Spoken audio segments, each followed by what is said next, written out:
안녕하십니까. 예, 반갑습니다. 같이 기도하시겠습니다. 우주와 그 가운데 있는 만유를 창조하시고 지금도 살아계셔서 인간의 생사화복을 주관하시는 거룩하시고 자비로우신 살아계신 우리 아버지 하나님, 영원한 죄와 사망에서 우리를 불러 구원해 주시고 십자가의 보혈로 값없이 주님의 자녀 삼아 주신 크고 놀라운 은혜를 인하여 감사와 찬양과 영광을 우리 아버지께만 돌립니다. 구원해 주신 은혜 위에 은혜를 더하셔서 이 악하고 더러운 세상에 우리를 버려두지 아니하시고 거룩한 몸된 교회 안에 우리를 세우셔서 시마다 때마다 능력의 말씀과 믿음의 교제로 우리를 새롭게 하시고 치료하시며 위로하시며 강건케 하시는 은혜를 더욱 감사드립니다. 말씀을 사모하는 주님의 사랑하는 자녀들 주님 앞에 나와왔습니다.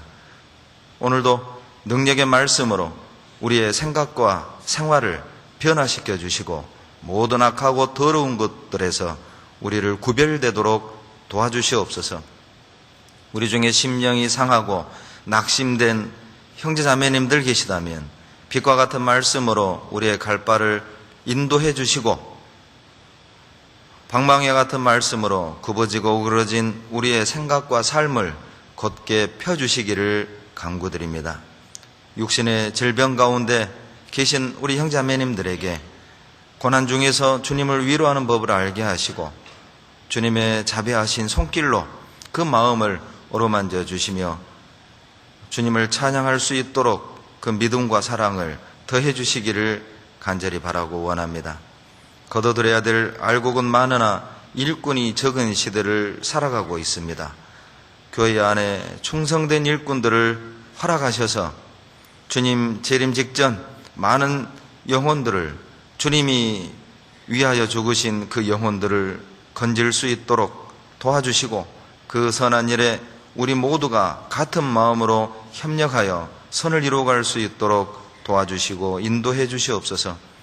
우리 가운데 한 사람도 자기를 위하여 살거나 자기를 위하여 죽는 사람 없게 하시고 살든지 죽든지 먹든지 마시든지 무엇을 하든지 우리를 대신하여 죽었다가 다시 사신 주님의 영광만을 위한 삶이 되게 도와주시옵소서. 썩어질 것에 마음 두고 울고 웃는 안타까운 삶이 우리 가운데 없게 하시고 썩지 아니할 하늘의 영광을 바라보고 이 땅의 고난을 이기며 주님이 주시는 위로로 힘을 얻어 살아가는 귀한 주님의 자녀들이 되게 도와주시옵소서. 전 세계에서 복음을 위해 헌신하시는 많은 주님의 일꾼들, 우리 선교사님들, 각 가정들, 형편을 하시는 주님께서 필요한 은혜로 더해 주시고 주님의 몸된 교회를 든든히 세우는 것과 이뤄진 영혼을 건지는 일에 전심전력할 수 있도록 도와주시옵소서. 오늘도 능력의 말씀으로 주님의 뜻과 영광을 밝히 드러내 주시고 사람의 지혜와 생각은 감춰주시고 주님의 영광만 나타나도록 도와주시옵소서. 우리를 사랑하시는 예수님 이름으로 감사하며 기도드렸습니다. 아멘. 다 같이 신약성경 디모데후서 4장 7절을 찾겠습니다.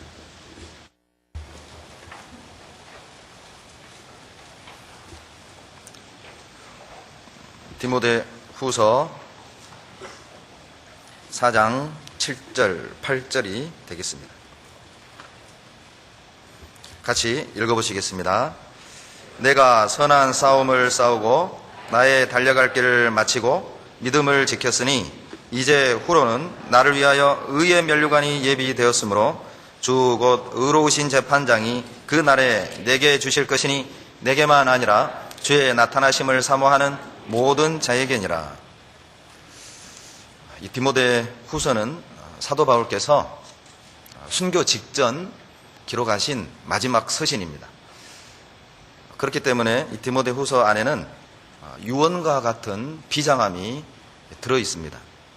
순교를 예감한 바울이 믿음의 아들인 디모데에게 이제 마지막 부탁의 말씀을 남기는 유언장이라고 해도 맞습니다.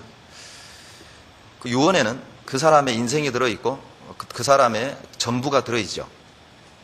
그래서 이 디모데후서 1장에 보면 바울이 디모데에게 부탁한 첫 번째 그 유언이 뭐냐면 복음을 지키라라는 것입니다. 그래서 디모데후서 1장 14절에 내게 부탁한 아름다운 것을 지키라. 2장의 핵심은 복음을 위해 고난을 받으라는 것이죠. 그래서 디모데후서 2장 3절에 그리스도의 좋은 군사로 나와 함께 고난을 받을지니, 그 말은 무슨 뜻이냐면 1장에서 복음을 지키기 위해선 반드시 필요한 게 뭐냐면 복음을 위해 고난을 받아야 한다는 것입니다. 고난을 받아야만 복음을 지킬 수 있다는 것이죠. 그리고 3장에서 복음 안에 계속 거하라는 것이죠. 그래서 디모데후서 3장 14절에 그러나 너는 배우고 확신한 일에 거하라. 복음을 지키고 복음을 위해 고난을 받으려면 복음 안에 우리 자신이 먼저 거해야 합니다. 그리고 이제 마지막 4장에서는 그 복음을 전파하라. 그래서 디모데후서 4장 1절로 2절에 말씀을 전파하라. 너는 때를 얻든지 못 얻든지 항상 힘쓰라. 바울의 유언을 보면 온통 복음이죠. 바울은 복음의 사도다 이렇게 말을 합니다. 소망의 사도 하면 베드로, 사랑의 사도 하면 요한, 믿음의 사도 하면 바울, 복음의 사도라고도 우리가 그렇게 부릅니다. 바울에게는 복음이 전부였어요. 그래서 이 바울의 서신을 보면 나의 복음, 우리 복음, 그런 복음에 대한 어떤 애착, 그리고 어떤 복음을 사랑하는 마음, 복음을 자기 인생의 전부로 여기는 바울의 믿음, 바울의 마음을 느낄 수 있고 알 수가 있습니다. 바울에게 가장 중요한 건 복음이었습니다. 그래서 순교를 앞두고 이제 믿음의 아들 디모데에게 복음을 지킬 것을, 그리고 복음을 위해 고난을 받을 것을, 그리고 복음 안에 계속 거해야 됨을, 그리고 궁극적으로는 그 목적이 뭐냐면 복음을 전하기 위함이라는 것입니다.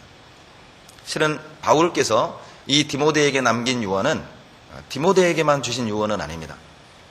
모든 시대를 사는 주님의 자녀들에게, 그리고 오늘날엔 이 시대를 사는 여기 앉아있는 우리 각자에게 남긴 유언으로 받으셔야 합니다. 우리에게도 동일한 부탁의 말씀을, 그리고 유언을 남긴 것이죠. 복음을 지켜달라, 복음을 위해 고난을 받아달라, 그리고 그 복음 안에 계속 거해달라, 그리고 복음을 지키고 복음을 위해 고난을 받고 복음 안에 거하는 궁극적인 목적, 우리가 살아가는 이 땅의 목적, 우리가 공부하고 그리고 우리가 사업을 하고 결혼을 하고 직장생활을 하고 우리가 이 땅에 사는 궁극적인 목적은 복음을 전하기 위함이라는 것입니다. 그것을 위해 살아달라는 것이죠. 이것은 디모데에게만 주어진 명령이 아니고 디모데에게만 해당된 유언은 아닙니다. 7절에 보시면 바울은 평생을 담메색 도상에서 구원을 받은 후 순교 직전까지 복음만을 바라보고, 그리고 주님만을 바라보고 어떤 고난과 역경 속에서도 복음을 전했고, 그리고 이제는 그 복음 때문에 죽음을 맞이하게 됩니다. 그 복음 전파를 바울은 7절에서 선한 싸움이다 라고 말합니다. 여러분, 전도는 싸움입니다. 신앙생활은 전쟁인 것이죠. 원어에 보면 여기서 말하는 싸움이 당대의 검투 경기 있지요, 격투기 있죠. 이 고대 격투기는 상대방이 죽을 때까지 하잖아요. 그러니까 상대방을 죽이지 않으면 내가 죽어야 하는, 생명을 걸고 하는 싸움이라는 것이죠. 신앙생활은 생명을 건 싸움과 같습니다.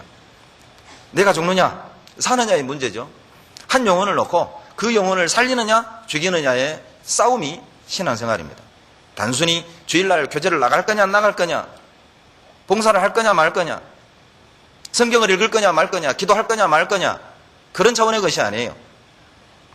우리의 신앙 전부는 생명을 걸고 싸우는 싸움이라는 것입니다. 내가 죽던가 살던가, 나와 연결되어 있는 내 주변의 영혼이 살던가 죽던가, 그 영혼들을 걸어놓고 사단과의 싸움이죠. 그렇다면 우리는 하루하루를 소홀히 그저 그렇게 보낼 수는 없는 거예요. 생명을 건 싸움을 앞둔 선수가 대충 훈련하겠습니까? 대충 먹고 사는 일에 매여 살다가, 그리고 이제 생명을 건 싸움이 시작되는, 경기가 시작되는 그날, 그 죽음의 장소로 마음 편하게 나갈 수 있겠습니까? 담대하게 나갈 수 있겠습니까? 우리의 신앙생활은 싸움의 연속입니다. 뿐만 아니라 7절에 보면 이 복음 전파, 신앙생활을 바울은 달려갈 길 이렇게 얘기했죠. 바울은 이것이 자기의 길이라는 것입니다. 죽는 이것 또한 내가 가야 될 길이라는 것이죠. 이 달려갈 길을 다른 영어 번역에 보면 레이스로 번역이 되어 있어요. NIV 성경에 보면 레이스로 되어 있고 RSV 성경에 보면 코스로 되어 있습니다. 여러분, 레이스는 경주죠. 시합을 하는 것이죠. 우리에겐 경주가 있어요. 달려야 될 길이 있고 가야 될 코스가 있다는 것입니다. 모든 그리스도인들에겐 달려가야 할 길, 달려가야 될 코스가 있어요.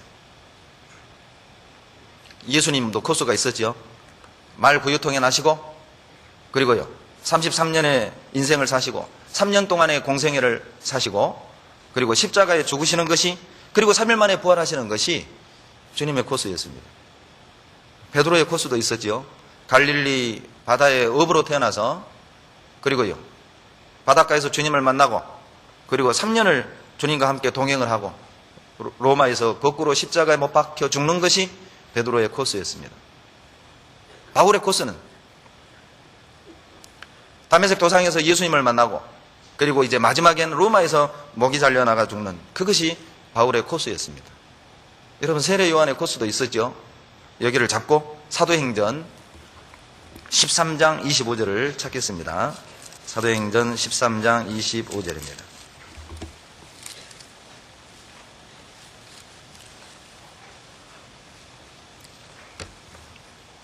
같이 읽겠습니다. 요한이 그 달려갈 길을 마칠 때에 말하되 너희가 나를 누구로 생각하느냐? 나는 그리스도가 아니라 내 뒤에 오시는 이가 있으니 나는 그 발에 신풀기도 감당치 못하리라 하였으니. 사도 세례 요한은 예수님보다 6개월 먼저 태어나서 광야에서 주님의 길을 예비하다가, 그리고요 목이 잘려 죽는 것이 바울의 세례 요한의 길이었고 세례 요한의 코스였다는 것입니다. 이제 우리도 길이 있죠. 우리도 가야 될 코스가 있습니다. 그런데 우리는 구원받기 전에는요, 세상 모든 사람들은 어때요? 주님이 정해놓은 그 레이스, 주님이 정해놓은 그 코스를 가는 게 아니라 각기 제 길을 갔었죠. 이사야 53장 6절에 우리는 그러되 하여 각기 제 길로 갔거늘. 여러분, 그것이 이방인의 삶과 그리스도인의 삶 가장 큰 차이점이 무엇이냐면, 이방인의 삶은 제 길을 간다는 것입니다. 제 길이 무엇이죠? 하고 싶으면 하고, 말고 싶으면 말고, 가고 싶으면 가고, 가기 싫으면 안 하고, 사고 싶은 거 사고, 먹고 싶은 거 먹고, 마시고 싶은 거 마시고, 하고 싶은 일 하고, 원하면 하고, 싫으면 않고, 그것이 바로 이방인의 삶입니다. 그러나 그리스도인의 삶은 제 길로 갈 수가 없어요. 하고 싶다고 하고 말고 싶다고 말 수 있는 삶이 아니라는 것입니다. 사고 싶다고 사고 원한다고 누릴 수 있는 그 삶이 아니에요. 그리스도인의 삶은. 우리도 제 길로 갔었죠. 전도서 11장 9절에 청년이여 내 어린 때를 즐거워하며 내 청년의 날을 마음에 기뻐하여 내 마음에 원하는 길과 내 눈이 보는 대로 조차 행하라. 그러나 이 모든 일로 인하여 하나님이 너를 심판하실 줄 알라. 구원받기 전 우리는 마음에 원하는 길을 갔어요. 우리의 삶을 한번 돌이켜 보십시오. 구원받은 후 우리의 삶도 한번 돌이켜 보십시오. 내가 정말 그리스도인의 길로 가고 있는지, 하나님이 정한 코스로 가고 있는지, 정말 은혜 받은 자로서 가야 될 길을 가고 있는지, 아니면 아직도 마이웨이, 나의 길을 가고 있는지, 우리 인생의 여정을 한번 점검해 보는 시간이 됐으면 좋겠습니다. 내가 걷고 있는 이 길은 어떤 길인가? 주님이 정한 코스로 가고 있는가? 달려갈 길로 가고 있는가? 아니면 나의 길을 가고 있는가? 돌아봤으면 좋겠습니다. 마음에 원하는 길. 우리 중심이 되어 살아갔죠. 자기를 위해 살아갔죠. 여러분, 죄가 무엇입니까? 사람들은 죄하면 사기치고 살인하고 간음하고 남의 돈 떼먹고, 그건 당연히 죄죠. 그러나 정말 그거보다 더 큰 죄가 뭐냐면 자기를 위한 삶입니다. 그것은 범죄예요. 범죄. 시편 1편 1절에 복 있는 사람은 악인의 꾀를 좇지 아니하며 죄인의 길에 서지 아니하며 오만한 자의 자리에 앉지 아니하고. 여러분, 복을 받은 사람, 구원을 받고 행복한 사람이 어떤 사람입니까? 악인의 꾀에서 돌이킨 사람, 죄인의 길에서 벗어난 사람, 오만한 자리에서 털고 일어난 사람이라니까요. 그 죄인의 길이 어떤 거냐면 자기 중심의 삶인 거예요. 자기를 기쁘게 하고 자기가 원하는 삶을 사는 것, 그것이 죄라니까요. 여러분, 창세기 6장에 노아의 홍수 사건이 나오죠. 노아의 홍수 당시에는 성경이 없었습니다. 그러면 무엇이 죄의 기준이 될까요? 도대체 거기에 법이 없었는데 뭐가 죄가 되는 거죠? 창세기 1장에 하나님이 빛이 있으라 하심에 빛이 있었고 하나님의 보시기에 좋았더라. 묻지 드러나라 하심에 그대로 되었고 하나님의 보시기에 좋았더라. 딱은 과목을 내라 하심에 그대로 되니 하나님의 보시기에 좋았더라. 여러분, 하나님이 빛을 창조하시고 무출 드러나게 하시고 과목을 내게 하시고 해달과 별을 창조하시고 하늘의 새와 그리고 바다의 고기를 창조하시고 땅에 기는 짐승을 창조하시고 사람을 창조하신 목적이 뭐냐면 하나님의 보시기에 좋았더라. 하나님의 기쁨을 위해서라는 것입니다. 하나님 우리를 왜 창조했습니까? 하나님을 기쁘시게 하는 삶을 살도록. 우리를 왜 하나님이 구원하셨죠? 하나님 중심의 삶을 살도록, 하나님이 원하는 삶을 살도록, 하나님을 기쁘게 드리는 삶을 살도록. 그것이 선이고, 악이 뭐냐면 자기를 기쁘게 하는 삶이죠. 자기가 원하는 삶을 사는 겁니다. 자기 뜻대로의 삶을 사는 거예요. 그게 악이에요. 창세기 6장 2절에 보면 하나님의 아들들이 사람의 딸들의 아름다움을 보고 자기의 좋아하는 자로 아내를 삼으니 이게 죄입니다. 그게 죄였습니다. 자기들이 볼 때 자기 마음에 드는, 자기 스타일에 맞는, 자기 마음에 딱 드는, 자기 원하는, 자기가 좋아하는 그것들을 추구하고조차 살았던 삶, 그것이 죄였고, 그러한 기준의 삶을 가지고 사는 사람들은 여러분 폐기한 죄도 할 수 있고 강포도 할 수 있어요. 여러분, 강포가 영어 번역의 바이올런스입니다. 강도 강간이에요. 성적으로 타락하고 더 큰 죄를 지을 수 있어요. 어떤 사람이요? 자기를 기쁘게 하는 삶을 사는 사람, 자기가 원하는 삶을 사는 사람. 어떤 이는 말합니다. 그게 뭐가 죄냐? 그게 뭐가 나쁘냐? 그래요. 지금은 문제가 되지 않을 수 있지만 그것이 기준이 되고 그것을 쫓아 사는 사람은 시기와 때가 되면 더 큰 죄도 지을 수 있어요. 그런데 노아는 의인이라고 그랬죠. 왜 노아가 의인이죠? 자선사업했습니까? 그래서 의인이었습니까? 그렇지 않아요. 6장 8절이 답입니다. 노아는 하나님께 은혜를 입었더라. 그렇게 돼 있죠. 노아는 하나님께 은혜를 입었더라. 그것이 노아의 선입니다. 어려우신가요? 쉬운 번역이 이렇게 번역이 되어 있어요. 다른 번역에 보면 그러나 노아는 하나님께 기쁨이었습니다. 그렇게 번역이 되어 있어요. 또 다른 번역에 보면 그러나 노아는 하나님의 마음에 들었습니다. 이렇게 번역이 돼요. 창세기 6장 8절에 노아는 하나님께 은혜를 입었더라. 그 말씀이 노아는 하나님께 기쁨이었고 노아는 하나님의 마음에 들었다는 것이죠. 우리에게 주는 교훈이 무엇입니까? 하나님을 기쁘시게 해드리는 그 삶, 그것이 선이고 그것이 하나님의 마음에 합한 삶이고 하나님을 기쁘시게 하는 삶을 사는 사람에겐 하나님의 은혜가 임한다는 것이죠. 하나님을 기쁘시게 하는 사람에겐 저주와 심판을 피하게 하는 은혜를 베푸신다는 거예요. 왜 노아가 의인이었습니까? 노아는 하나님을 기쁘시게 하는 삶을 살았어요. 왜 당대의 노아 가족을 제외한 모든 세상 사람들이 어때요? 죄악이 충만하여 홍수로 심판을 받았습니까? 자기들의 원하는 삶을 살았다니까요. 그게 죄입니다. 창세기 11장에 바벨탑 사건이 나오죠. 자, 탑을 하늘에 닿게 하여 우리 이름을 내고, 그것이 죄입니다. 우리 이름을 내자는 것이죠. 인간을 높이자는 것이죠. 하나님 없이도 우리가 엄청난 일을 할 수 있다는 걸 보여주자는 겁니다. 하나님 없이도 우리가 똘똘 뭉쳐서 어떤 문제도 해결하고 잘 먹고 잘 살 수 있다. 인본주의적인 생각이죠. 그들에겐 중요한 게 이 땅에서 잘 먹고 잘 사는 거였어요. 그래서 언어를 바꿔버렸죠. 하나님과 교제가 끊어진 겁니다. 교제가 안 되는 건 사람들 간에. 자기 중심의 삶을 살면 사람끼리도 대화가 안 된다니까요. 언어를 바꿔버렸잖아요. 자기 중심의 삶을 사는 사람들은 흩어지게 돼 있어요. 가족일지언정, 피부칠지언정. 자기 중심의 삶을 살고 그리고 이 땅에 소망을 두고 사는 사람은 절대 하나가 될 수 없습니다. 흩어져야 됩니다. 갈라지게 될 겁니다. 그것이 바로 죄입니다. 갈라버렸잖아요. 인류를 흩어지게 만들었잖아요. 통하지 못하게 만들어버린 겁니다. 자기 중심의 삶을 살 때. 사울의 범죄가 무엇이었습니까? 이스라엘의 첫 번째 왕 사울의 죄가 뭐였죠? 사무엘상 15장에 나오죠. 아말렉을 진멸하라고 그랬잖아요. 그런데 좋은 건 다 남겼어요. 아가 왕도 살렸습니다. 그리고 그 전쟁에 이겨놓고 사무엘상 15장 12절에 보면 자기를 위하여 기념비를 세웠다. 이렇게 나와요. 하나님께 영광 돌린 게 아니라, 하나님을 높인 게 아니라, 하나님을 드러낸 게 아니라 자기를 드러냈고, 그러죠. 자기를 높였고 자기를 과시한 거죠. 마치 내 능력인 것처럼, 자기의 능력인 것처럼, 자기가 잘해서 이렇게 된 것처럼. 그것이 죄라니까요. 왕에서 패해버린 겁니다. 작은 죄가 아니죠.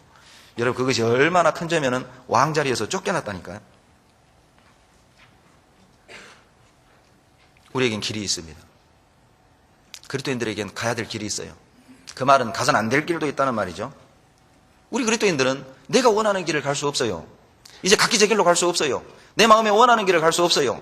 내가 기뻐하는 길을 갈 수 없어요. 왜? 그리스도인이니까. 그리스도인이란 그리스도의 길을 가는 사람, 그리스도가 가신 길을 뒤따르는 사람, 그 사람이 그리스도인이에요. 간증 잘하는 사람이 그리스도인이 아닙니다. 몇 년 몇 월 며칠 단번에 영원한 죄를 사함 받았습니다. 똑 부러진 답을 말하는 사람이 그리스도인이 아니에요. 열매를 보면 안다니까요. 간증 똑바로 하면 인정은 해주죠. 아니라고 할 수는 없잖아요. 대놓고 진짜까? 문제되죠. 형제님 자매님 해주는 겁니다. 그러나 지켜볼 일이죠. 삶이 열매가 그의 믿음을 증거하는 거예요. 살아있는 나무는 열매 맺게 돼 있잖아요. 생명이 있다면 변화가 되고 생명이 있다면 열매가 나타나게 돼 있거든요. 이제는 자기 길을 갈 수 없어요. 내가 원하는 길을 갈 수 없습니다. 왜냐하면 그리스도인이니까. 다른 이유 없습니다. 우리는 세상 사람이 아니에요. 늑대의 길이 있고 이리의 길이 있고 양들의 길이 따로 있죠. 우리는 양입니다. 비록 이리가 덕실거리는 이리의 세계에 살지만 우리는 양이에요. 이리가 가는 길을 우리는 갈 수 없어요. 왜냐하면 양이니까. 삶의 방식 자체가 다르다는 것입니다. 가는 길 자체가 다르다는 것이죠. 예레미야 10장 찾겠습니다. 23절. 예레미야 10장 23절입니다. 구약 성경 1068페이지입니다. 같이 23절 읽습니다. 여호와여 내가 알거니와 인생의 길이 자기에게 있지 아니하니 걸음을 지도함이 걷는 자에게 있지 아니하니이다. 인생의 길이 자기에게 있지 않습니다. 걸음을 지도함이 걷는 자에게 있지 않다는 것이죠. 이 말씀의 본뜻은 뭐냐면 바벨론의 강대국의 침략의 위기 속에서 이 이스라엘 백성이 하나님을 의지하는 것이 아니라 어때요? 주변에 있는 또 다른 강대국의 힘을 빌어서 이 위기를 극복할 수 있다고 믿었던 것입니다. 그들의 어리석음을 지적하는 내용입니다. 인생의 길이 자기에게 있지 않다. 너희들이 계획한 대로 되지 않는다는 것입니다. 너희들의 생각, 너희들의 방법, 너희들의 그 길을 버리고 하나님 인도하시는 길로 가라. 불안해 보이지만 그 길이 안전한 길이다. 이해는 안 되지만 거기가 그 길이 답이다. 가끔 우리는 그런 의문이 듭니다. 하나님이 인도하시는 길, 그리고 내가 좋아하는 길은 차이점이 상당히 많죠. 다를 때가 많아요. 내가 볼 때는 이 길이 좋아 보이고 이 길이 안전해 보이고 이 길이 편해 보이고 이 길이 답처럼 보이는데 하나님이 인도하시는 길은 손해인 것 같고 위험해 보이고 포기해야 될 게 너무 많고 고통받을 것 같고 시간도 오래 걸릴 것 같고 내가 생각할 때는 이 길은 빨리 갈 것 같고 안전하게 갈 거고 속히 갈 것 같고 제대로 갈 것 같고 고민하죠. 우리는 그 사이에서 고민합니다. 왜 하나님은 우리 스타일에 맞는 길을 주시지 않을까요?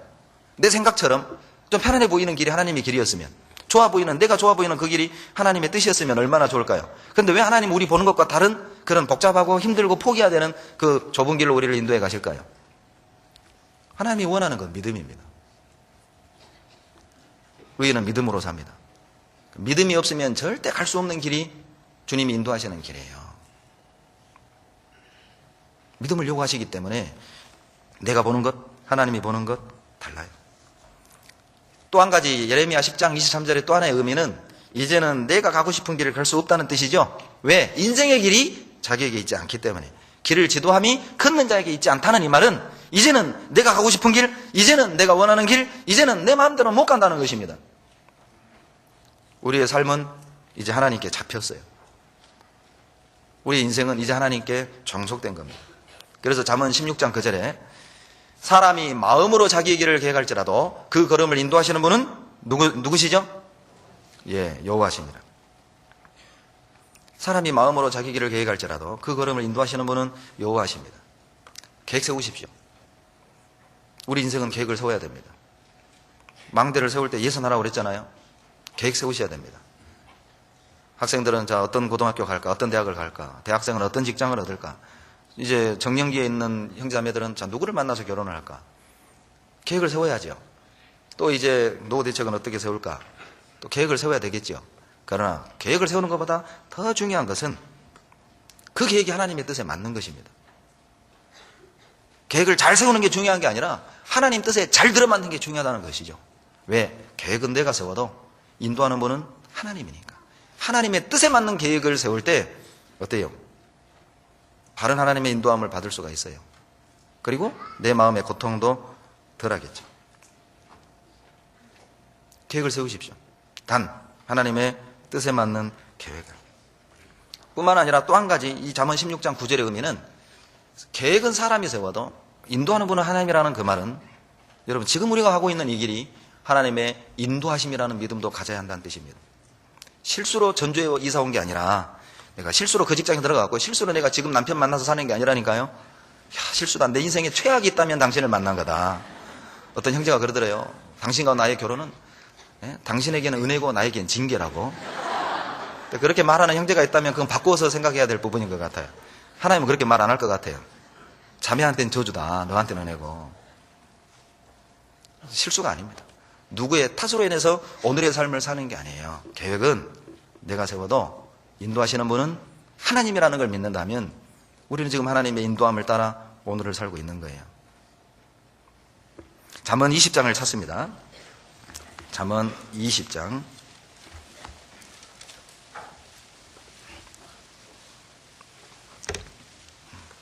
24절입니다. 같이 읽습니다. 사람의 걸음은 여호와께로서 말미암나니 사람이 어찌 자기 길을 알 수 있으랴. 왜 우리가 우리의 길을 내가 원하는 길, 내가 계획한 길, 내가 좋아하는 길, 내가 꿈꾸던 길, 내가 바라던 길을 포기해야 되는 이유가 뭐냐면 그 길의 끝을 알 수 없다니까요. 자기 길을 누가 알 수 있겠습니까? 세웅지마라는 말이 있잖아요. 그러죠. 중국 변방에 아들 하나 노인 단둘이 살았답니다. 그 집 전 재산은 수컷 말 한 마리였어요. 그런데 어느 날 이 말이 도망가 버린 겁니다. 동네 사람들이 와가지고 할아버지 정말 재산 마지막 재산인데 도망가서 안 됐네요. 됐는지 안 됐는지 두고 봐야 알지. 얼마 뒤에 암컷 말을 데리고 들어온 겁니다. 뭐 동네 사람들이 할아버지 좋겠네요. 암컷 말 한 마리가 더 생겼으니 잘 됐는지 안 됐는지 두고 봐야 알지. 그런데 하나밖에 없는 아들이 암컷 말을 타다가 떨어져서 다리가 부러져 버린 거예요.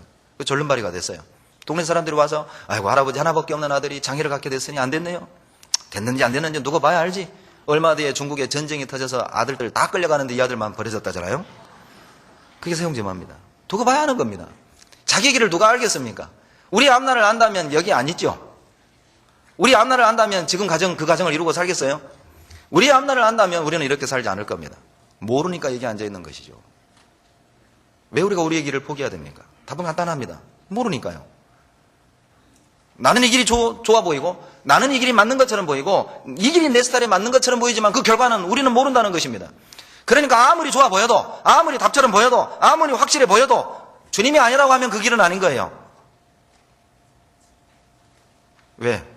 주님만이 내 길을 아시기 때문에 그래요. 여러분 왜 양에겐 목자가 필요합니까? 이스라엘 가보고 알았습니다. 이스라엘은 80%가 산이고 대부분 민둥산입니다. 우리처럼 뭐 오솔길 그런 길이 없어요. 우리가 볼 때는 그냥 들판이고 길은 없어 보이는데 놀랍게도 목자들은 안다는 겁니다. 내가 볼 땐 그것이 그건데 목자들은 어떤 게 길이고 어디로 가야 샘이 나오고 물이 있는 것을 알아요. 특히 이스라엘에서는 양들에겐 목자가 있어야 합니다. 목자가 없으면 죽습니다. 목말라 죽던가 그리고 들짐승의 공격을 받아 죽던가. 양들은 길을 몰라요. 목자만 길을 알아요.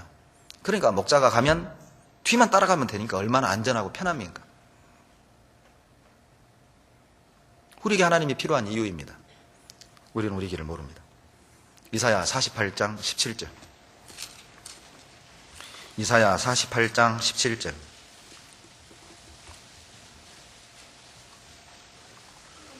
같이 읽겠습니다. 너희의 구속자시요 이스라엘의 거룩하신 자이신 여호와께서 가라사대 나는 내게 유익하도록 가르치고 너를 마땅히 행할 길로 인도하는 너희 하나님 여호와라. 마땅히 행할 길이죠.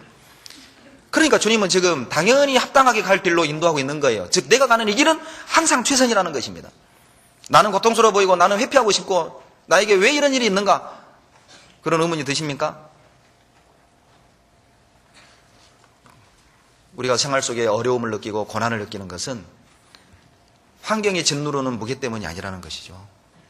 주님이 나를 최선으로 인도하는 믿음이 없으면 고난은 고난으로 끝나요.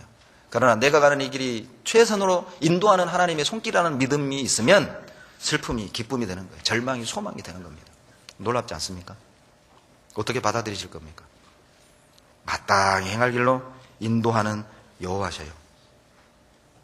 그럼에도 불구하고 사람들은 좁은 길이 어때요? 마음에 들지 않죠. 주님이 마땅히 행할 길로 인도하는 이 길은 좁은 길이거든요. 좁은 문으로 들어가라. 멸망으로 인도하는 문은 크고 그 길이 넓어. 그리로 찾는 자가 많고, 생명으로 인도하는 문은 좁고 길이 차가야 찾는 이가 적음이니라. 2000년 전 얘기입니까? 여기 앉아있는 나에게는 해당이 안 된 얘기입니까? 그러면 스스로에게 한번 물어보세요. 나는 좁은 길을 즐기는가? 넓은 길을 즐기는가? 나는 좁은 길을 원하는가? 넓은 길을 원하는가? 스스로에게 물어보세요. 남의 얘기하고 있습니까? 그러니까 위험한 겁니다. 분명히 주님은 좁은 길로 가라는데 우리는 왜 넓은 길만을 찾을까요? 왜 쉽게 성공하고 쉽게 안정된 생활권에 들어가기를 원하는 걸까요? 왜 우리는 땀 흘리는 걸 고난이라고 생각하고 가난을 저주라고 생각하죠? 그 길이, 하나님 인도하는 그 길이 가난이라면 그건 나에게 가장 좋은 길이에요. 차라리 나에게는 물질이 없는 것이 좋으니까 없는 거라니까요. 그러나 많은 사람들은 넓은 길을 원하는 겁니다. 넓어야 돼. 여러분, 집도 넓은 게 좋잖아요. 차도 큰 게 좋잖아요. 전주는 반응이 없습니다. 죄송합니다. 저와 같은 줄 알고 그랬습니다. 신령하십니다.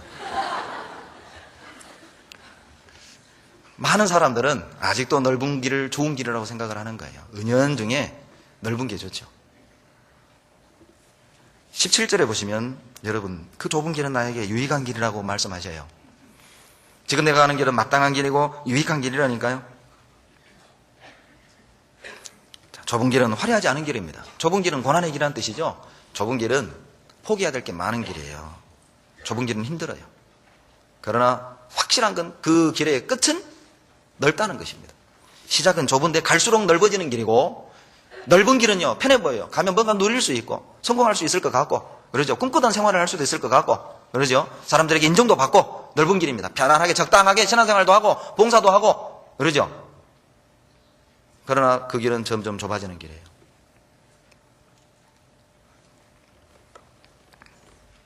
이사야 58장 13절입니다. 58장 13절 14절 같이 읽죠. 만일 안식일에 내 발을 금하여 내 성일에 오락을 행치 아니하고 안식일을 일컬어 즐거운 날이라 여호와의 성일을 존귀한 날이라 하여 이를 존귀히 여기고 내 길로 행치 아니하며 내 오락을 고치 아니하며 사사로운 말을 하지 아니하면 내가 여호와의 안에서 즐거움을 얻을 것이라. 내가 너를 땅의 높은 곳에 올리고 내 조상 야곱의 업으로 기르리라. 여호와의 입에 말이니라. 내 길을 포기하고 비록 좁은 길처럼 보여도 주님이 인도하는 합당한 길, 유익된 길, 마땅한 길로 따라가게 되면 그 결국은 뭐냐면 14절 즐거움을 얻어요. 주님이 높여주십니다. 그리고요, 야곱에게 약속한 축복도 우리가 누린다는 것입니다. 전제 조건이 13절에 나오죠. 13절 후반부에 내 길로 행치 아니하며, 내가 원하던 길을 포기해야 됩니다. 내가 꿈꾸던 길을 포기해야 됩니다. 내가 바라던 길을 포기해야 됩니다. 주님이 인도하는 그 길로 우리가 따라갈 땐 결국은 기쁨이요, 그리고 주님이 높이셔요. 이 말씀을 근거로 우리의 삶을 점검해 본다면 혹시라도 신앙생활하는 가운데 여러분 즐거움이 없습니까? 혹시라도 주님을 섬기면서 사는 삶 가운데 기쁨이 없습니까? 왜 나는 신앙생활이 이렇게 힘든지, 왜 나는 이렇게 봉사가 참 즐겁지 않은지, 자원하는 마음이 안 생기는지, 나는 왜 이렇게 봉사와 교제 나가는 것이 이렇게 어려운 것인지, 14절을 근거로 본다면 주님의 길을 가지 않기 때문이라고도 볼 수 있어요. 내 길을 고집하니까 즐거움이 없는 것입니다. 주님의 인도하신 그 길 가운데는 기쁨이 있어요. 즐거움이 있다는 것입니다. 그렇다면 자, 이제 내 길을 포기하고 내가 바라던 길을 포기하고 주님의 인도하시는 길을 끝까지 따라가기 위해선 여러분, 우리가 먼저 알아야 될 게 있어요. 이 레이스, 경주를, 코스를, 달려갈 길을 끝까지 돌이키지도 않고 곁길로 가지도 않고 정로로 행하기 위해서 먼저 우리가 알고 이 길을 가야 합니다. 첫 번째, 그 길을 가려면 내가 중요하게 여기던 모든 것을 포기해야 됩니다. 사도행전 20장 24절입니다. 사도행전 20장 24절.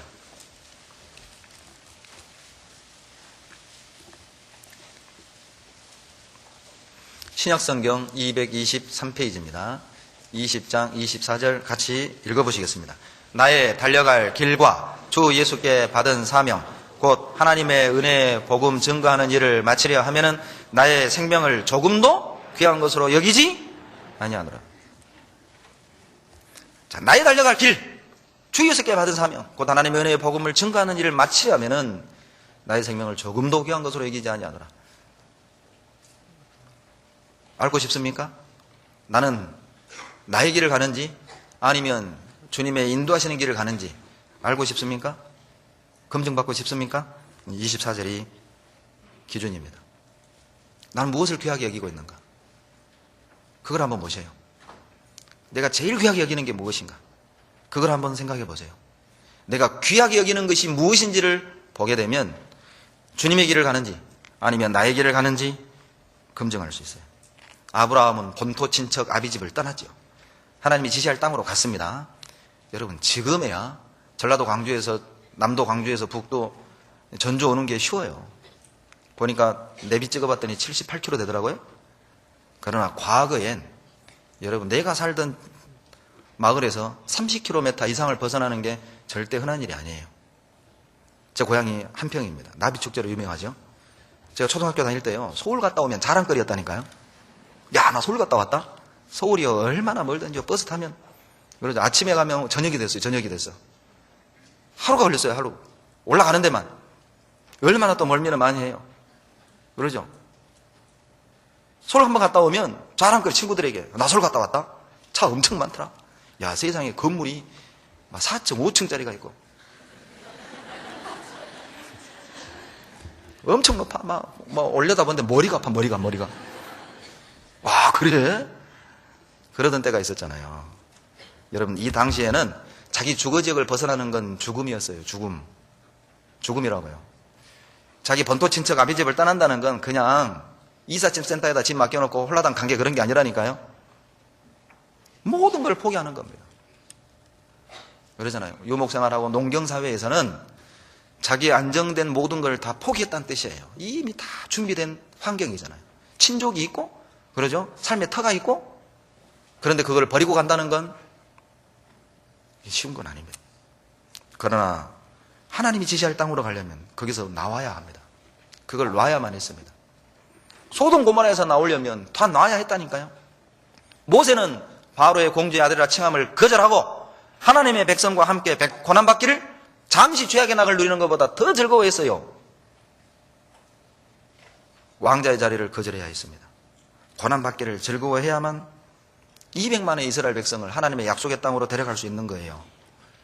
나에게 맡겨진 많은 영혼이 있잖아요. 그 영혼들을 하나님의 약속의 땅으로 인도해 나려면 우리는 이 세상에서 왕자 같은 삶을 버려야 된다니까요. 잠시 죄악의 낙을 누리는 것을 포기해야 돼요.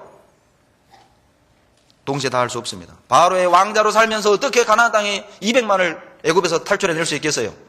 궁궐에서 안락한 삶을 살면서 어떻게 40년 광야 생활을 동시에 인도해낼 수가 있겠냔 말이죠. 둘 중에 하나는 놔야 됩니다. 궁궐에 있던가, 광야로 가던가, 왕자로 살던가, 이스라엘의 선지자로 살던가, 모든 걸 누리던가, 모든 걸 포기하던가, 둘 중에 하나를 우리는 선택해야 됩니다.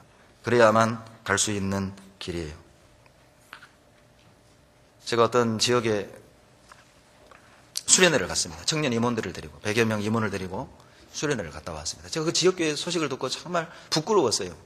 그 목사님께서 어떤 아주 시골입니다. 지금 그 교회 형제자매님 수가 28명입니다. 그나마 2명은 구원 안 받은 사람이에요. 26명은 구원 받은 분이고 2분은 이 교회당을 새로 지었거든요. 교회당이 너무 예뻐가지고 그 동네에서 제일 큰 교회당입니다. 150평인데요. 그 마을에서 그 읍내에서 가장 큰 건물이에요. 150평 건물이. 교회당 중에. 너무 예뻐가지고 이 교회 나오면 안 될까요? 오시라고. 지금 할아버지 할머니 한 분이 나오고 계신데요. 그래서 28분이 됐대요. 그런데 그 목사님이요, 그 마을의 이장님 한 분을, 총각이장입니다. 40대 중반의 총각이장님이에요. 그런데 이장님을 전도하려고 세상에 그 겨울에 눈이 쌓인 그 마을로 들어가는 도로, 길을 말이죠. 그냥 마을로 들어가는 그런 길이 아니라 본도로 말입니다. 산 옆을 돌아가야 되고 그늘지니까 이게 항상 얼려 있어요. 위험해요. 그러니까 이장이 하도 안 만나주니까, 전화해도 안 받고 목사님이 찾아가도 안 만나주고 하니까 아침 8시 반부터 그 도로에 가서 차 세워놓고 삽과 꽃게 가져와서 그 도로에 얼음을 깨기 시작했대요. 나오겠지. 내가 이 정도 하면 와봐주겠지. 만나주겠지. 9시가 돼도 안 나오더래요. 10시 반이 되니까 고민이 되더래요. 그냥 갈까? 그런데 2시간 반 깬 것이 억울하잖아요. 11시 반이 됐는데 전화가 온 겁니다. 그 마을에 사시는 할아버지한테 그 이장이 말씀 듣기로 했다고. 그리고 구원받고 지금 열심히 신앙생활하고 있어요. 야, 그 간증을 듣고요. 이게 목회다. 이게 우리가 할 일이다. 그 교회 형제자매님들이 15명으로 시작했습니다. 그리고 20명 됐을 때 건축을 했어요. 6억 2천 들여서 150평을 지었습니다. 근데 지금 빚이 하나도 없습니다. 15명이요. 20명이요. 그 중에 10명은 노인입니다. 눈물로 지어진 교회입니다. 어떤 할머니는 지역의 어떤 대도시에 우리 교회에 다니는 형제님이셔요. 돈을 잘 번대요. 아들한테 전화했답니다. 아들아, 자, 네 고향에 교회가 세워진다. 헌금 좀 해라. 속으로 생각했답니다. 지가 돈 잘 버니까 한 1억은 하겠지. 그런데 웬걸요? 이 할머니가 너무 속상한 거예요. 기대에 반의 반도 안 미친 겁니다. 이 할머니가 너무 속상해가지고 이 교회당 건축은 해야 되겠는데, 그래서 이 할머니가요, 목사님을 찾아가서 목사님 앞에 뭔가를 쑥 내밀더래요. 목사님이 받아보고 깜짝 놀란 거예요. 로또 복권을 가져온 거예요. 이거 1등 당첨되면 이거 다 그냥 교회 헌금 건축하라고 로또 복권을 가져왔어요.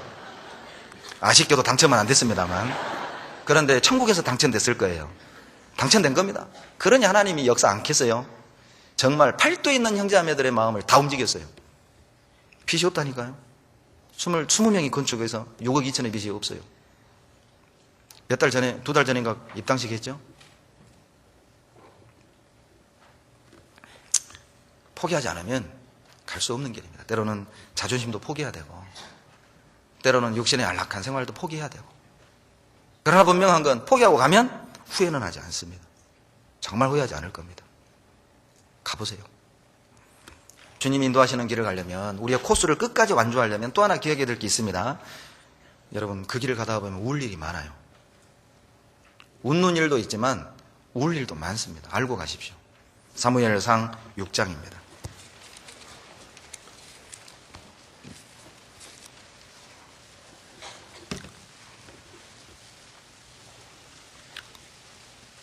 (6장)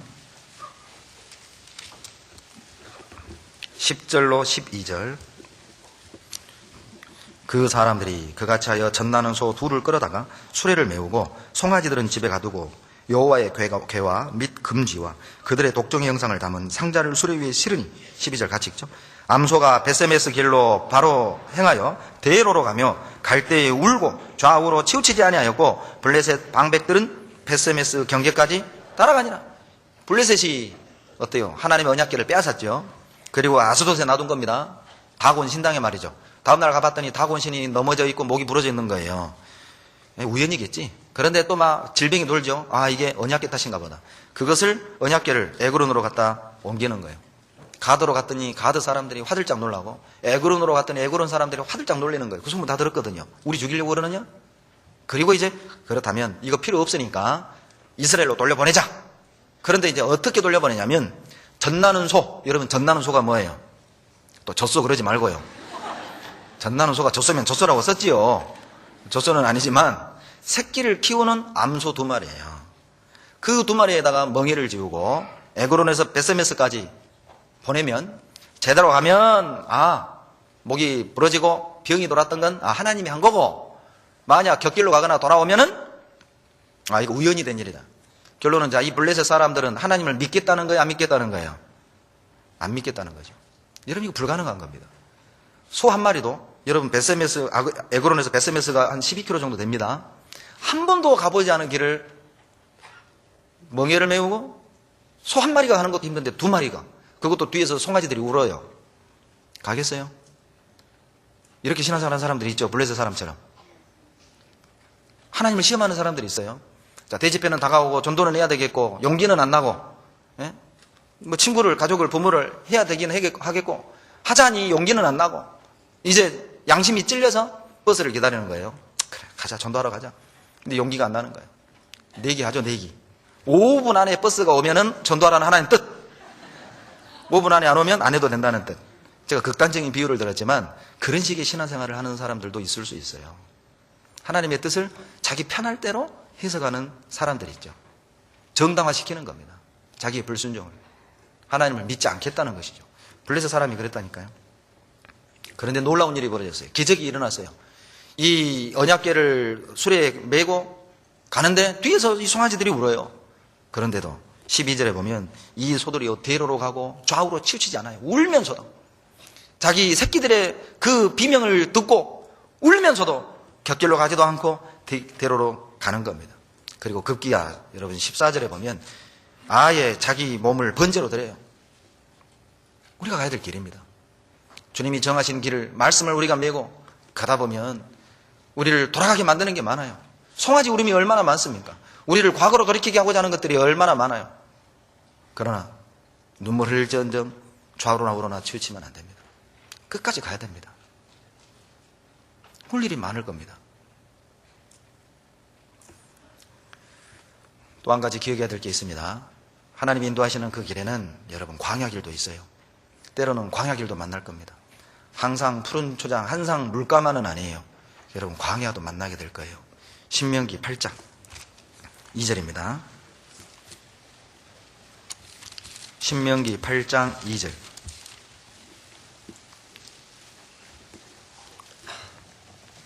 내 하나님 여호와께서 이 40년 동안에 너로 광야의 길을 걷게 하신 것을 기억하라. 하나님이 이스라엘 백성을 40년을 광야 길을 걷게 했습니다. 여러분 우리에게도 하나님이 약속한 천성을 향해 나아갈 때 하나님의 인도하심을 따라갈 때 항상 푸른 초장, 항상 물가로만 가는 게 아니에요. 광야 길도 만날 거예요. 여러분 광야에는 먹을 게 없지요. 물도 없습니다. 고기도 없습니다. 부드러운 침대도 없습니다. 에어컨도 없습니다. 그것이 광야입니다. 아무것도 없습니다. 그것이 광야입니다. 그러나 분명한 건 거기엔 하나님이 함께 계셔요. 그것이 광야예요. 세상 것은 없지만 하나님이 함께하는 길, 그 길이 광야라니까요. 만족하셔요? 설마 하나님은 없어도 에어컨은 있어야 돼. 그러면 안 계시죠? 하나님은 없어도 샤워 시설은 돼 있어야지. 혹시라도 그런 마음은 없지요? 하나님이면 돼요.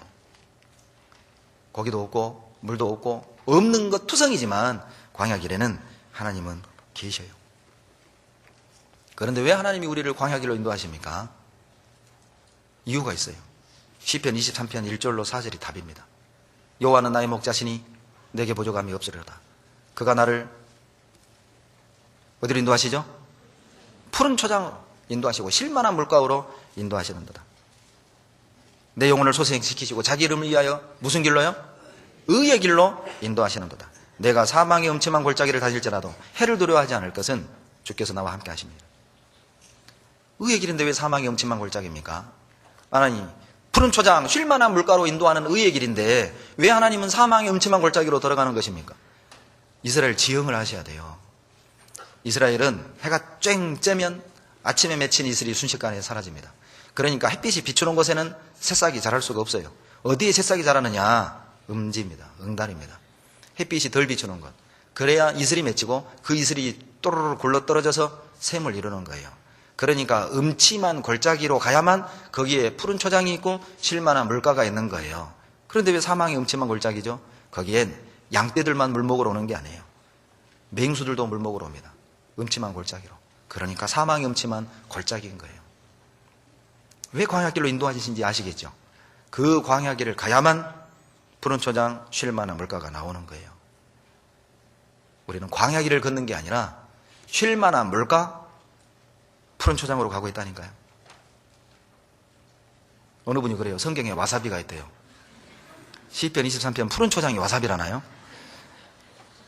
엉뚱한 생각 버리세요. 여러분 하나님이 우리를 광야길로 인도하십니다. 우리가 실수로 광야로 접어든 게 아니에요. 누구 때문에 내가 이 고생을 하는 게 아니라 그 길을 가야만 푸른 초장 쉴만한 물가를 만나기 때문에 그래요. 15절 보시죠. 8장 15절입니다. 너를 인도하여 그 광대하고 위험한 광야 곧 불뱀과 정갈이 있고 물이 없는 간조한 땅을 지나게 하셨으며 하나님은 아셔요. 우리가 가는 이 광야길에 얼마나 위험한 길인지, 거기는 불뱀도 있고 정갈도 있고 말이죠. 물도 없고 떡도 없고 고기도 없고 말이죠. 얼마나 위험한 길을 아셔요. 그런데 아시면서도 15절에 그리로 인도하신 분이 하나님이라니까요. 누구의 실수로 우연히 우리가 이 광야길로 접어든 게 아닙니다. 하나님이 인도하셨고 위험하고 없는 것이 많은 걸 알면서도 하나님이 그 길로 인도했다면 이유가 있는 것이죠. 목적이 있는 거예요. 왜? 그 길로 가야 쉴만한 물과 푸른 초장이 나오기 때문에 그래요. 누구의 탓으로 내가 지금 이런 삶을 사는 게 아닙니다. 누구 때문에 이 고생길에 접어든 게 아니에요. 하나님이 인도하셨어요. 그리고 하나님은 아셔요. 나에게 무엇이 없는지, 내가 지금 얼마나 위험한 길을 가는지도 아셔요. 그런데 여러분, 이 광야길은요, 그냥 지나가는 길입니다. 15절 중반절에 보면 물이 없는 간조한 땅을 어떻게 했다고요? 지나게 하셨어요. 지나게 하셨다고. 지나가는 길입니다. 지나가는 길이라는 걸 기억하십시오. 비록 광야길이지만 지나간다. 그러니까 견딜 수 있는 거예요. 버틸 수 있는 거라고요.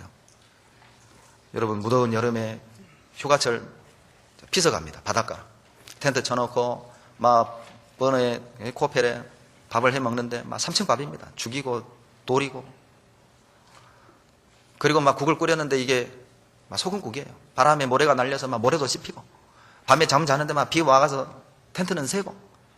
여러분, 화나요? 그래도 재밌어요. 막 바로 그냥 텐트 걷어치우고 집으로 돌아가요. 2박 3일 끝까지 버텨요. 예, 버텨요. 왜 2박 3일 그 모래를 씹으며 비가 새는 텐트 안에 불편하게 생활을 하는 겁니까? 그러죠. 3일이면 지나가요. 우리 집이 따로 있잖아요. 그런데 만약에 바닷가에서 영원히 그렇게 살아라, 그렇게는 못하죠. 그렇게는 저도 못해요. 그러나 2박 3일만 버티면 되니까. 그리고요, 피서 가서 막 모래 씹고 소금국 마시고 비가 와서 막 텐트에 막 새고, 오히려 이게 더 추억거리예요. 그러죠. 가족들 만나면 막 옛날 얘기 하잖아요. 여러분, 가족 명절에 가족 만나가지고 무슨 얘기를 추억거리로 해요? 잘 먹고 잘 산 얘기를 추억거리로 얘기해요? 우리 어렸을 때 고기 먹었지. 그때 우리 나이키 신었어. 다른 집은 TV 없었는데 우리는 TV 나와서 막 수사반장 보고 그랬어. 그걸 추억거리로 말하는 사람 없어요. 그러죠. 막 배고파서 남의 호박 따먹은 거, 감 따먹다 걸려서 돼지게 맞은 거, 그러죠. 그게 추억거리예요. 여러분, 우리가 광야길을 걷지만 버틸 수 있는 것은 지나가는 길이에요. 그래서 고린도전서 7장 29절로 31절에 우는 자들은 울지 않는 자 같이 하며 기쁜 자들은 기쁘지 않는 자 같이 하며 매매하는 자들은 어때요? 매매하지 않는 자 같이 하고 세상 물건을 쓰는 자들은 없는 자 같이 하라. 이 세상 형적은 뭐라고요? 지나감이니라. 무슨 뜻입니까? 힘든 일 좀 있다고 너무 그냥 죽겠다 하지 말고, 좋은 일 좀 있다고 그냥 헤헤 하지 말고, 돈 좀 있다고 막 너무 티내지 말고, 없다고 아이고 죽겠다 하지 말라는 겁니다. 왜? 그 지나가니까. 무슨 뜻이죠? 세상의 영향을 받지 말라는 겁니다. 있고 없음으로 말미암아 신앙이 업됐다가 다운됐다가 업됐다 다운됐다 이러지 말라는 거예요. 그냥 묵묵히 가라는 거죠. 세상의 영향을 받지 말고. 왜? 이건 다 지나갈 거니까. 그것에 영향을 받으면 안 돼요. 있고 없음의 영향을 받으면 안 돼요. 슬픈 일에 영향을 받아도 안 되고 좋은 일에 영향을 받아도 안 된다니까요. 그저 그런 거예요. 그냥 가는 겁니다. 내 길 가는 거예요. 세상의 영향을 받지 마십시오. 지나가니까. 그래서 요한일서 2장 17절에 이 세상도 그 정욕도 지나간다니까요. 그러니까 세상을 부러워할 것 없어요. 지나가니까. 세상을 부러워할 이유가 없는 것이죠. 왜? 지나가니까. 또 한 가지 기억해야 될 게 있습니다. 자, 15절 보시죠. 8장 15절에 후반부에 보면 또 너를 위하여 물을 굳은 반석에서 내셨으며. 여러분, 우리가 광야길을 걸어갈 때 기억해야 될 게 뭐냐면, 여러분, 교회를 떠나면 죽는다는 사실을 기억하십시오. 성지순례 가보시면 알아요. 이게 걸어서 갈 길이 아닙니다. 얼마나 뜨거운지요.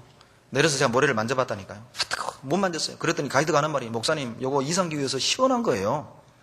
시원한 모래가 뜨거워라면 제대로 뜨거우면 어떻게 되겠어요? 물이 없으면 죽는 거죠. 그런데 오아시스가 많지 않아요. 그래서 하나님이 물을 어떻게 주셨느냐. 15절에 나오잖아요. 반석을 쳐서 쪼개가지고 물을 냈다니까요. 결론은 이스라엘 그 회중 안에 들어있지 않으면 물을 얻을 곳이 없어요. 왜? 이스라엘 백성 회중 안에 물을 주셨으니까. 반석을 깨주시고. 여러분, 이 당시 이스라엘 백성이 그 무리를 떠나는 건 죽음을 상징하는 겁니다. 만나가 어디에 내렸습니까? 시나이 반도 전역에 내린 게 아니에요. 진중에 내렸습니다. 그 주변에. 백성을, 무리를 떠났다. 만나를 못 얻는 겁니다. 이때 당시 이스라엘 백성을 떠나는 건 죽음을 상징하는 거예요. 여러분 사도행전 7장 38절에 이 이스라엘이 교회라고 그랬잖아요. 광야 교회. 그러죠? 기억하십시오. 여러분 교회를 통해서 어때요? 해갈시킨다니까요. 교회를 통해서 내 갈증을 해결해 주신다니까요. 교회를 통해서 답을 주신다니까요. 교회를 통해서 힘을 주셔요. 교회를 통해서 인도하셔요. 교회를 통해서. 교회를 떠나면 죽는다는 걸 기억하십시오. 그것이 인도하시는 길을 끝까지 완주할 수 있는 방법이에요. 그리고요, 여러분 광야길을 가는 그것이 축복이라는 것도 기억해야 됩니다. 16절에 답이 있죠. 16절 같이 읽습니다. 내 열조도 알지 못하던 만나를 광야에서 내게 먹이셨나니. 됐어요. 어디에서 만나 먹이셨다고요? 놀랍게도 만나는 광야에서만 먹을 수 있었어요. 애굽에도 안 내렸고 가나안 땅에 들어가자마자 만나는 그쳤습니다. 하늘에 하나님이 주시는 양식을 먹을 수 있는 기회는 광야였습니다. 광야에 물이 없었던 건 맞습니다. 후추도 없었고 수박도 없었어요. 그러나 광야에서만 만나를 먹을 수 있었어요. 여러분은 수박 먹고 싶으세요? 만나 먹고 싶으세요? 여러분 마늘 먹고 싶으세요? 만나 먹고 싶으세요? 훌륭하십니다. 그러나 이스라엘 백성들은 그 만나를 원치 않았어요. 마늘도 없고 후추도 없고 수박도 없고 왜도 없고. 얼마나 어리석어요. 얼마나 이 은혜가 은혜 되는 건지 모르는 거예요. 은혜를 은혜로 모르니까 없는 것만 보고 불평하는 거예요. 있는 게 안 보여요. 어리석은 사람입니다. 어리석은 사람은 없는 것만 보고 불평해요. 지혜자는요, 있는 걸 보고 감사한다니까요. 만나는 광야에서만 있었어요. 하나님 우리를 광야길로 인도하셨다면 만나를 주시기 원함이에요. 여러분 고난 중에 깨닫는 말씀이 있죠. 시편 119편 71절에 고난당한 것이 내게 유익이라 이로 인하여 주의 윤례를 배우게 되었나이다. 욥기 42장 5절에 욥이 말하기를 전에는 귀로 듣기만 하였었더니 이제는 내가 주를 눈으로 배웁나이다. 듣는 신앙에서 보는 신앙으로 바뀐 겁니다. 신앙의 안목이 넓혀지고 깊어진 거죠. 왜? 41장까지의 긴 고난을 통과한 뒤에 42장에서 생긴 믿음의 눈이에요. 왜 하나님이 우리에게 광야길을 인도하십니까? 정갈도 있고 불뱀도 있고 물도 없고 위험하다는 걸 뻔히 아시면서도 광야길을 통과해야만 만나를 먹어요. 그걸 기억하십시오. 여러분 이제는 내가 가야 될 길도 있다는 걸 아셔야 됩니다. 하나님이 이제 나의 길도 인도하실 겁니다. 우리는 이해밖에 할 수 없어요. 왜? 요한복음 14장 6절 암송합시다. 내가 이게 암송입니까? 전주 암송은 이렇군요. 그래요. 그럼 전주식으로 암송하죠. 자, 내가 곧 길이요 진리요 생명이니. 예, 암송 잘하셨습니다. 예수님이 길입니다. 그러니까 길에 대해서는 누가 제일 잘하셔요? 예수님이 제일 잘하신다니까요. 제 차에는 내비가 장착되어 있습니다. 매피입니다. 매피. 한국에서 유명한 내비게이션이 매피, 아이나비라고 하죠. 그런데 그 서전주로 빠지라고 되어 있더라고요. 내 예전에 기억에 전주 집회 올 때 서전주가 아니라 전주였던 것 같은데, 그래서 이제 박 목사님께 전화를 했어요. 어디로 가야 되냐고. 서전주로 오면 길은 짧은데 신호등이 많으니까 불편할 거라고. 전주 IC로 빠지면 길은 멀어도 신호등이 적어서 빨리 올 거라고 물어서 왔어요. 여러분 전주길은 양상용 목사님께 물어봐야 돼요? 박상수 목사님께 물어봐야 돼요? 웃지 말고 대답하세요. 누구에게 물어봐야 돼요? 그러죠. 전주길은 누구에게 물어봐야 돼요? 얼마나 간단해요. 전주 사람이에요. 여러분 내 인생의 길은 누구에게 물어봐야 돼요? 그러죠. 예수 그리스도입니다. 왜? 그분이 길이시라니까요. 여러분 내비게이션 중에 가장 좋은 내비게이션 무슨 내비? 아이나비가 아니라 예수나비. 예수나비. 성경나비. 가장 좋은 내비게이션입니다. 그러니까 우리가 가는 길 속에서 불평할 수 없어요. 원망할 수도 없어요. 예만 해야 되는 이유가 뭐냐면 잘 하신다니까요. 길을. 욥기 23장 10절. 나의 가는 길을 오직 그가 아시나니. 그러니 할 말 없잖아요. 나는 내 길을 모르는데 내 길을 누가 더 잘 아셔요? 우리 주님입니다. 그러니까 예밖에 할 수 없어요. 주님이 내 길을 잘 아시기 때문에 우리는 내 길을 주님께 맡겨야 합니다. 시편 37편 5절입니다.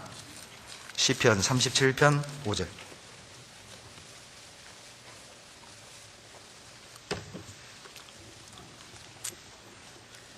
5절 6절 같이 읽습니다. 너의 길을 여호와께 맡기라. 저를 의지하면 저가 이루시고 내 의를 빛같이 나타내시며 내 공의를 정오의 빛같이 하시리로다. 우리 길을 여호와께 맡겨야 됩니다. 왜냐? 주님이 내 길을 잘 하시니까요. 어떤 상황에서도 의심하면 안 됩니다. 어떤 상황에서도 두려워하면 안 돼요. 여러분, 맡긴다는 게 뭘 의미하죠? 믿는 겁니다. 실은 믿어야 맡기죠. 맡긴다는 건 내 걸 포기하는 걸 의미한다니까요. 맡긴다는 건 하나님 중심의 삶을 말하는 거예요. 제가 이제 운전을 하고 우리 아이들을 태워가면 우리 아이들은 저에게 운전대를 못 맡겨요. 수년 전에, 몇 년 전에 우리 아이들을 태우고 가다가 대형 사고가 났습니다. 아마 조금만 잘못했으면 아마 저희 자매도 우리 아이들도 천국에 있었을 거예요. 그 차를 고치는 사람이 보고 누구 안 죽었냐고 전화가 왔어요. 한 2톤 트럭이 제 차를 끌고 한 20m를 끌고 갔어요. 차 휠이 휘어져서 부러질 정도였으니까요. 그 사고 난 이후부터는 아이들이 딸들이 제 차를 타면 앞을 안 보고 게이지 봅니다. 아빠 80, 아빠 60, 빨간불. 못 맡겨요. 그리고 우리 아이들은 제 엄마가 저보다 운전을 더 잘하는 줄 알아요. 왜? 한번 봤거든요. 못 맡겨요. 그러죠? 사람에게 못 맡깁니다. 누구를 믿을 수 있겠어요? 그러나 하나님께는 맡길 수 있어요. 우리가 정말 주님의 모든 것을 얻기를 원한다면 나의 모든 것을 놔야 됩니다. 썩지 않는 영광을 원한다면 썩어질 것 놔야 된다니까요. 영원한 것을 얻기 원한다면 영원하지 않은 것은 놔야 됩니다. 그것이 맡기는 것이고 그것이 우리가 갈 길이에요. 여러분, 주님께서 정하신 길이 따로 있습니다. 23절을 보시죠. 23절 다 같이 읽습니다. 여호와께서 사람의 걸음을 정하시고 그 길을 기뻐하시나니. 하나님이 사람의 걸음을 정하셨어요. 이 사람이 킹제임스 버전에 보면 굿맨이라니까요. 구원받은 사람입니다. 구원받은 사람의 길은 정해졌어요. 그 길로만 가야 합니다. 그것을 기뻐하신다니까요. 여러분, 등산할 때 어때요? 등산로만 가야 됩니다. 길 안 안다고 아는 척하면 큰일 나요. 특히 겨울에는 얼어 죽어요. 길로만 가야 된다니까요. 길이 아닌 곳은 가지 마라.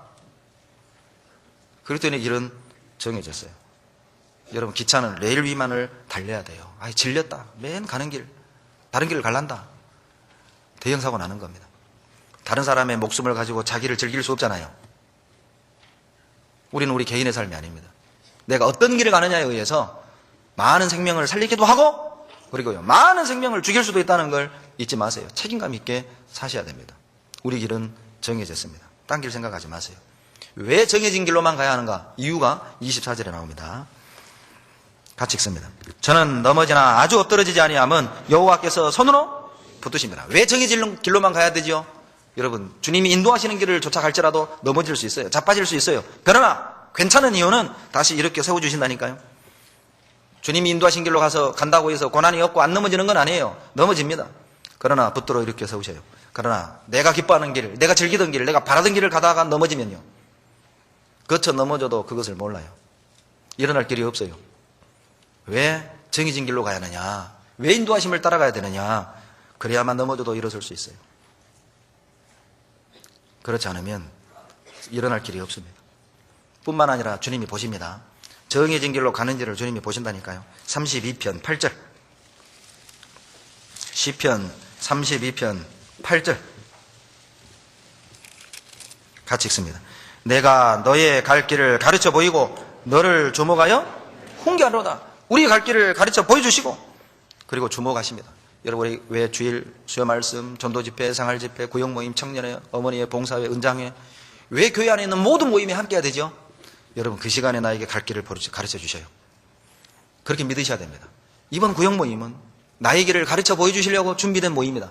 이번 모두회는, 봉사회는 내 길을 가르쳐 보여주시기 위해 주님이 예비한 모임이다. 그렇게 받으셔야 됩니다. 여러분,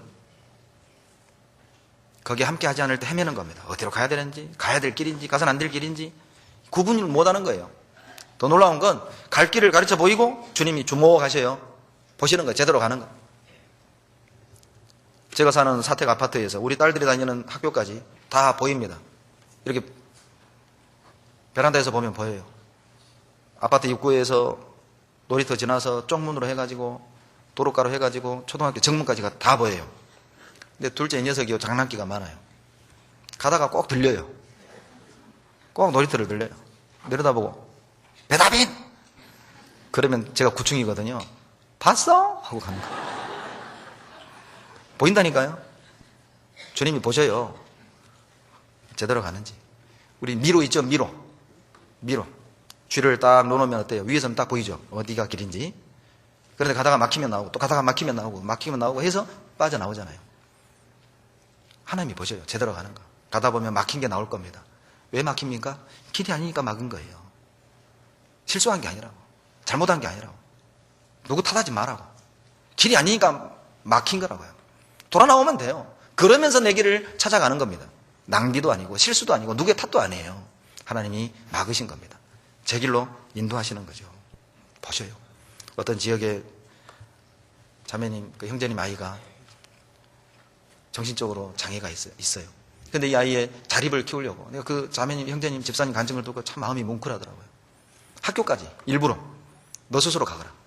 버스 타는 거, 지하철 타는 거 혼자 시켰대요. 얘가 막 우는 거예요. 가라고. 너 이제 엄마 아빠 늘 너의 곁에 있는 게 아니라고. 이제 너 혼자 서는 법을 배워라. 얘가 울면서 가는 겁니다. 근데 어머니가요, 뒤에서 멀리 따라가는 거예요. 지하철에도 멀리 뒤에서 따라가는 거예요. 얘가 막 넘어지면 뒤에서 막 조마조마 발만 동동 구르고, 곁길로 가면 발을 동동동동 구르는 거예요. 횡단보도 건너는데 이 엄마가 막 더 조마조마 하는 거예요. 끝까지 따라가는 거예요. 다 가서 안아준 거예요. 엄마가 뒤에 있었단다. 하나님이요, 보셔요. 걱정 마세요. 우리가 넘어질 때 주님이 더 아파하십니다. 고난 중에 주님이 더 아파하셔요. 성령이 탄식으로 우리를 위해 간구한다고 그랬잖아요. 주님이 보셔요. 그렇다면 우리는 깊이 생각해야 됩니다. 내가 제대로 이 길을 가는지 생각하고 가셔야 돼요. 내가 가는 이 길이 정말 주님의 길인가? 달려갈 길인가? 내 코스인가? 아니면 내 원하는 길을 가고 있는가? 내가 바라던 길을 가고 있는가? 여러분 생각하셔야 돼요. 예레미야 6장 16절.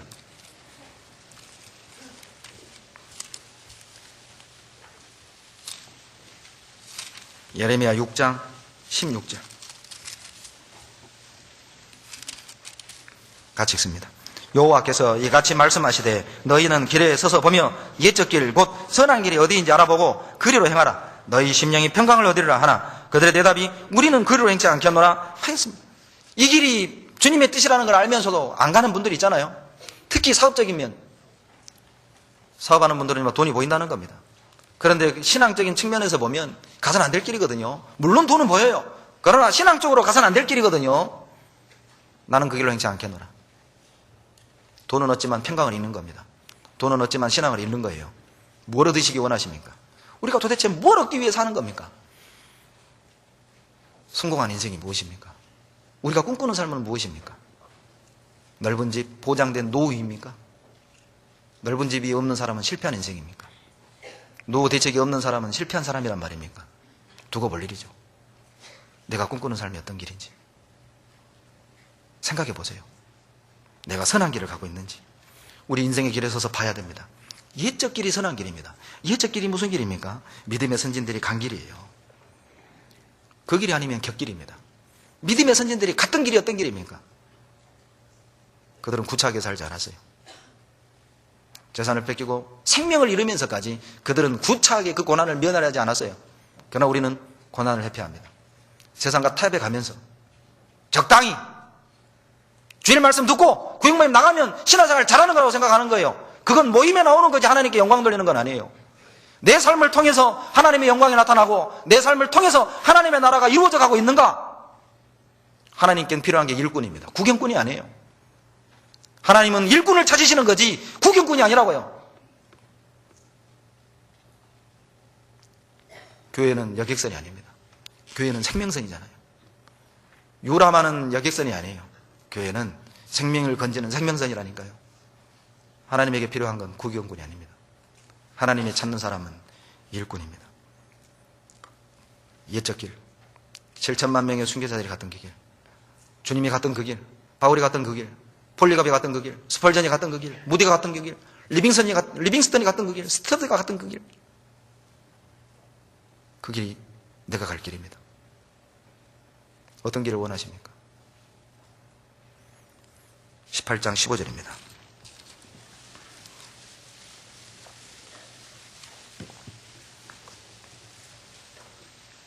다 같이 읽습니다. 대저 내 백성은 나를 잊고 화무한 것에게 분향하거니와 이러한 것들은 그들로 그 길 곧 그 옛 길에서 넘어지게 하며 곁길 곧 닦지 아니한 길로 행케하여. 주님이 닦아놓은 길이 있잖아요. 믿음의 선진들이 2000년 동안 닦아놓은 그 길 있잖아요. 그 길로 가지 않고 곁길로 가는 겁니다.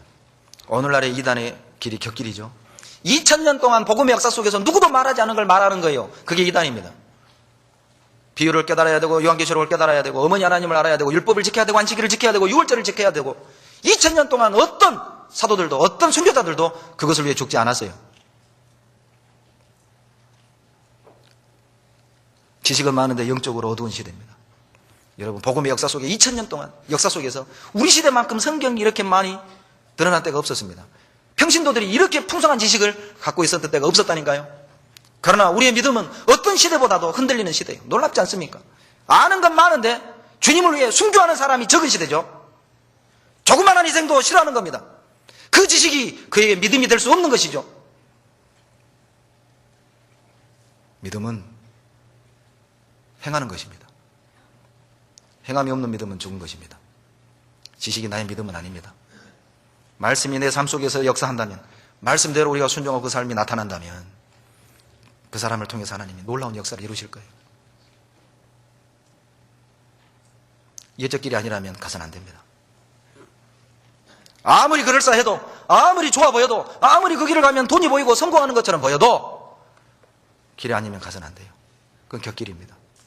닿지 않은 길입니다. 가서는 안 될 길입니다. 속지 마세요. 시편 143편 8절입니다.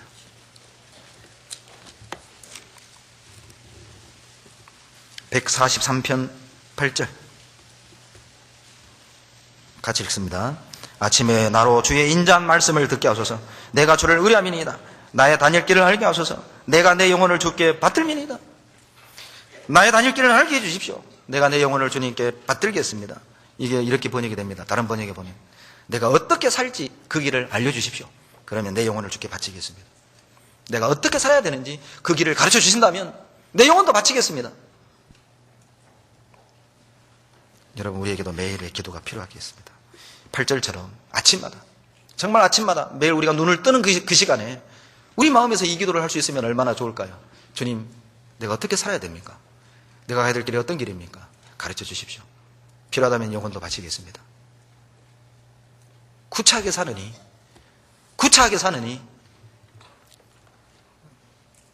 주님이 인도하시는 그 길을 가겠습니다. 여러분 그리스도에는 세 가지 준비가 돼 있어야 된다고 하죠. 떠날 준비, 그리고 버릴 준비, 죽을 준비가 돼 있어야 된답니다. 우리가 이 길을 가려면 떠날 준비, 버릴 준비, 죽을 준비가 돼 있어야 됩니다. 여러분 끝까지 갑시다. 주님의 레이스, 주님의 경주, 주님의 그 길, 바울이 갔습니다. 바울의 경주를 디모데가 갔습니다. 디모데의 경주를 이제 우리가 가야 됩니다. 우리에게 바톤이 넘어왔습니다. 우리가 이 복음을 지키고 복음에 고난받고 복음 안에 거하고 이 복음을 전하고 우리도 바울처럼 주님 앞에 서는 그날 우리의 죽음을 예감하고 직감했을 때 디모데후서 4장 7절로 8절처럼 간증할 수만 있다면 얼마나 영광스러울까요? 주님, 내가 선한 싸움을 싸웠습니다. 나는 달려갈 길을 마쳤습니다. 내 믿음을 지켰습니다. 이렇게 간증할 수 있다면 얼마나 좋을까요? 우리 모두의 입술에서 그 간증을 꿈꾸는 삶이 되었으면 좋겠습니다. 같이 기도하겠습니다. 걸어가시고 자비로우신 살아계신 우리 아버지 하나님, 주님이 가신 그 길, 바울이 갔던 그 길, 디모데가 갔던 그 길, 우리도 가게 도와주십시오. 우리가 가야 될 길이 어떤 길입니까? 알려주십시오. 그러하다면 우리의 영혼도 바치겠습니다. 우리의 모든 것도 버리겠습니다. 주님 뜻 가운데로 인도해 주시고 곁길로 가지 않도록, 좌로나 우로나 치우치지 않도록, 비록 광야 길일지언정 눈물을 흘릴 일이 많을지언정 지나가는 길이라는 것을 기억하고 영광의 길이라는 것을 기억하고 주님 인도하시는 최선의 길이라는 것을 기억하고 눈물을 흘리고 묵묵히 끝까지 그 경주를, 코스를, 레이스를 다 할 수 있도록 도와주시옵소서.